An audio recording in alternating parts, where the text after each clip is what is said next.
नमस्ते मित्रांनो, शुभविवाह या मालिकेच्या होणाऱ्या 11 फेब्रुवारीच्या भागामध्ये आपल्याला फार मोठा ट्विस्ट पाहायला मिळणार आहे। तर मित्रांनो, इकडे आकाश हा पूर्णपणे बरा झालेला असतो आणि तो आई देवीच्या समोर येतो आणि म्हणतो की आई योगेश्वरी देवी, माझ्या भूमीला लवकर बरी कर, माझी भूमी मला मिळालीच पाहिजे असं म्हणून तो देवीकडे गाराणं गातो।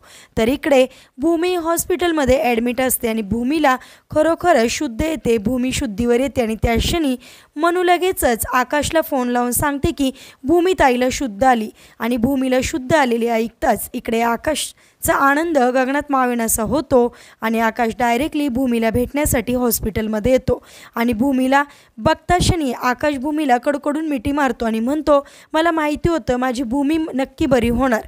आणि असं बोलता क्षणी भूमी मात्र त्याला अचानक डायरेक्टली जोरात ढकलून देते आणि म्हणते, अनोळखी बाईला मिठी मारायची हिंमत कशी झाली रे तुझी, असं म्हणून त्याला एकदमच परका करते। म्हणजेच आता आकाश शहाणा झालेला असतो, परंतु भूमीची स्मरणशक्ती मात्र पूर्णपणे गेलेली असते। म्हणजेच आता मालिकेमध्ये जबरदस्त ट्विस्ट आलेला आहे।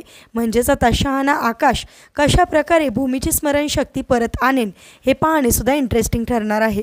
एपिसोड कसा वाटला कमेंट करून नक्की सांगा आणि असेच मालिकेच्या पुढील अपडेटसाठी तुम्ही आपल्या रंजक मराठी चॅनलला नक्की सबस्क्राईब करा। थँक्यू।